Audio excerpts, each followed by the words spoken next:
Have you ever wondered if you suck at Awping? My name is Braden and welcome to Valve Guides. Fine. Kurwa! Nie!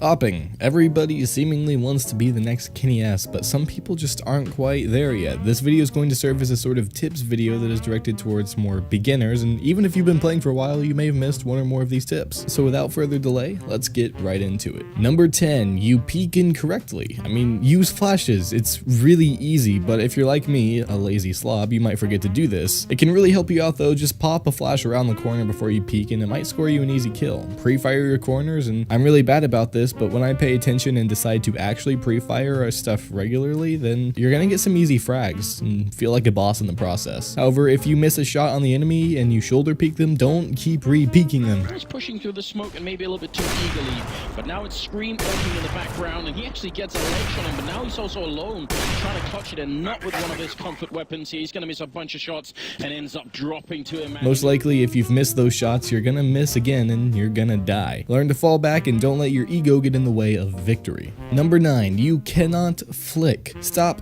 scope, flick, shoot.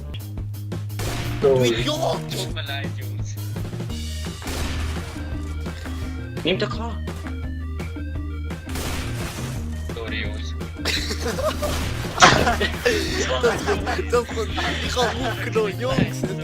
That's what you're gonna see on Reddit everywhere.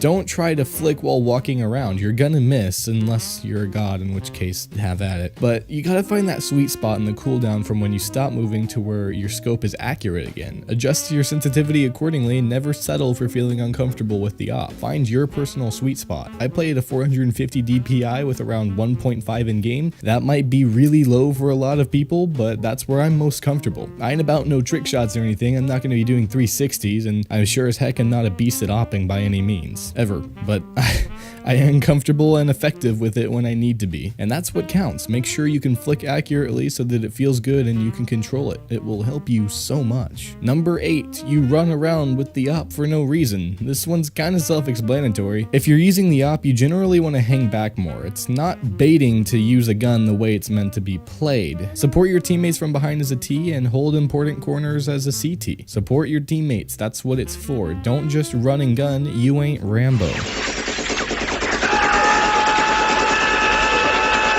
Number 7, you're nervous and twitchy. This is a big problem across all of CS, but especially with the op. Too often when I play with it, I get very tense and twitchy under pressure, and I never realize it until after I've failed the clutch. What happens is when I get nervous like this, I don't think straight and my aim just goes to utter crap, and I become useless and fail everything. Practice staying calm and not letting pressure get to you. Confidence is a big factor too, but confidence is nothing without the ability to achieve. So be confident in knowing what you can do and don't lie to yourself. Just practice, practice, practice. It is so important, but staying calm in clutch situations is really important if you want to win, and it will pay off in the end. Number 6, you're not utilizing your sidearms. When you buy an op, generally, you're going to be holding from a bit of a distance. However, the situation will arise when an enemy rushes you and you have an op, and your op in that situation may not do you much good.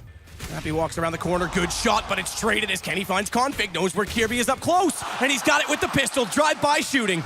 Always have a sidearm at the ready for close quarters encounters. As a T, you typically want a Tech 9. That's probably optimal. And as a CT, probably want the 5.7, not the CZ anymore. RIP, will be remembered. If you don't have any money, then just go for a P250. Freaking out and trying to no-scope in this situation is probably going to get you killed. Always be prepared to whip out a pistol and unload it into your enemy. Number 5, you're buying the op at the wrong time. Knowing your team's economic situation is huge. If not all of your teammates can full buy, it may be in your team's best interest to buy yourself and another teammate a rifle. I mean, sharing is caring, right? Also, sometimes assuming you're the opper on the team, it might be smart to ask your teammate for an op rather than possibly buying one at the expense of armor. If your teammate is rocking 12 grand and you're only sitting there with like 5, ask him to toss you an op. Unless you're solo queuing, then rip you. At that point, however, you might just not be the best opper on the team, and you should give that sucker to a teammate. I'm sorry, but it can happen. Number 4, you're using a sniper. Act like it, but not too much. Hey guys, take it. Take it. Take it. Take it.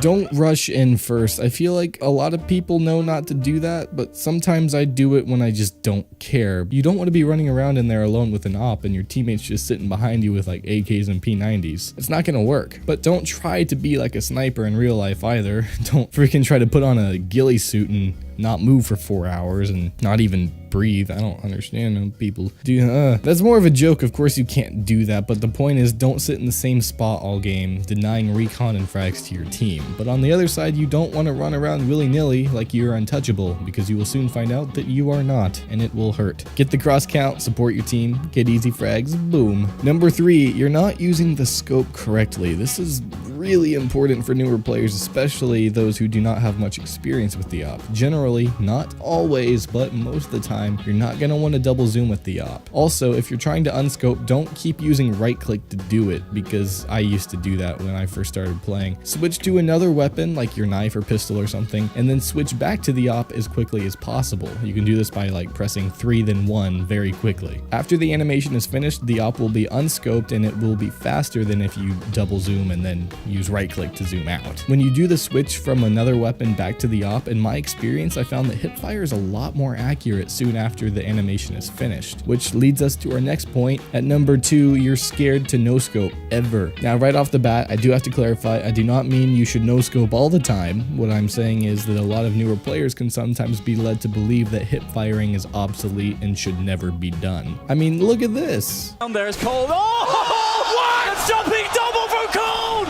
What is going on right now? How does he do this? Well, okay, that had like less than a 1% chance of happening, but hip firing with a calm, clear intent can be useful and should not be ignored. And again, if you switch to another weapon and back to the op, I'm not totally sure if this is true, but I'm fairly certain based off my experience that it makes opting a lot more accurate from the hip. Number 1, you're handling bomb plant scenarios incorrectly. Okay, so let's say your teammate plants the bomb at B on Dust 2. It's planted for tunnels, but you're just itching to look at the bomb and make sure that it's not being diffused. Say it's like a 1v1 or 1v2 situation. You have an op. Literally all you have to do is listen for the bomb defuse sound. And when an enemy defuses the bomb, you will be able to hear it if you have any sort of a decent headset. After that, you have a leisurely 5 seconds minimum to op him. So just hold your position and make sure that you're not getting flanked. Save yourself and then the bomb. When I was teaching a friend to play last week in this exact scenario, he kept wanting to re-peek the site. There was no need to. Stay calm, listen carefully, and you'll be fine.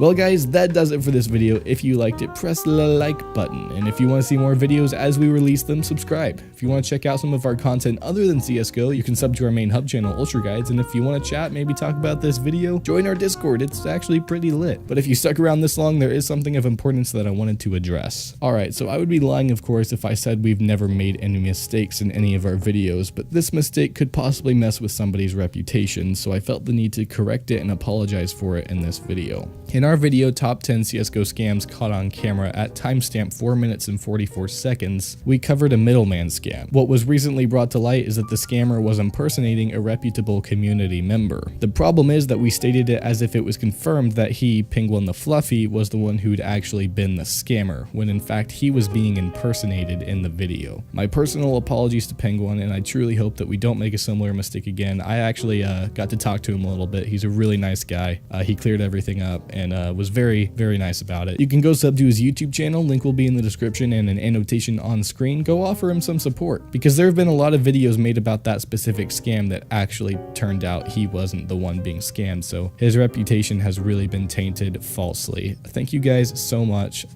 Make sure to go support Penguin. If you stuck around to this part of the video, hats off to you. Stay amazing, and I will see you guys in the next video.